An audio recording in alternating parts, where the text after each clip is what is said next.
back to North Texas News. I'm Ayani Martinez, and today we have a very special guest, Sherlyn Martinez. Sadly, she suffered a traumatic accident a year ago, and she's here to tell us a little bit about that.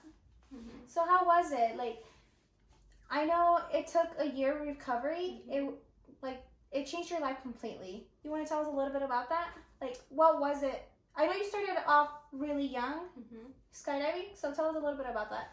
Yes, I have been skydiving for pretty much a while now, and I'm confident. I thought, oh, nothing could ever happen to me. I'm a pro at this, There's no such thing as being a pro, honestly, because even if you are, things go bad.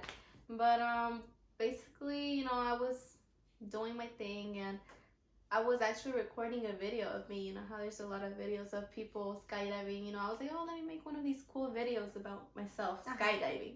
So I ended up pulling the parachute way too early, and like that. Of course, doing that, it doesn't really affect it because you have a parachute pretty early. But thing is, I just didn't land right, if that makes sense. You expect yourself to just keep going down slowly and slowly. No, that did not happen. I ended up just ending up on one leg, but obviously my whole weight at that point, you land, so you stomp yourself, and it just went bad. My hip and my leg, I couldn't walk for a whole year. That's how bad it was. Oh my gosh. Well, what was honestly if you had done this so many times before, what was different about this time? Why did you pull it up? Whatever you said you did. Why did you go so early on it? I'm sorry about that. Well, recording video, it wasn't that easy because you're focusing on when to pull the parachute, and so I was really cautious about it, and I was honestly really nervous because I was using one hand to do one thing and the other, so it was just difficult to do both things at the same time for me. Oh my god. So you weren't aware that you were aware that something like this was going to happen, could happen, but not that it was gonna happen. Yeah. Yeah. Oh gosh. And I know there was a second person with you.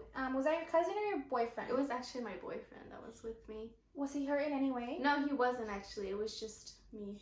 Yeah, that was injured, not him. He was pretty good. And how was life how was it adjusting to it, to your lifestyle for you and for him? Because I know you told me you guys lived together. Yeah, we lived together, so he was a really big help on getting me from A to Z, or something like that. He was a really big help, but it was more difficult to do things. Wow, well, that's crazy. I mean, living a lifestyle you're used to it, and then out of nowhere your life changes like this. Well, that's sad to hear. Well, any advice for people wanting to go skydiving? I mean, not that we're trying to scare people away from skydiving, because what happened to her doesn't mean that it could happen to everybody else, but it's a possibility. Since you experienced this, do you have any advice for people? Yes, actually, people my age especially, because we think we're all free and that nothing could ever happen. We just don't take precautions like we should, and I feel like people need to start taking more thoughts into it, precautions, because what if you have someone waiting at home for you? You never know what could happen to you, and just because of your adrenaline pumping, it's just you think, oh, I'm gonna be fine, but you never know. These things are real. It really would be pretty sad if thank God it was just an injury for you, but I know some people their life is gone in the moment. Imagine having a family back home and you never coming back due to just skydiving, just to do a small activity with that is something we could call it. That would be sad. But thank you for being here with us. I really appreciate your time, and I know it was really hard. It's such a touchy subject for you to talk about, but I appreciate that. No, thank you. Well, thank you guys, and see you next time. Bye bye.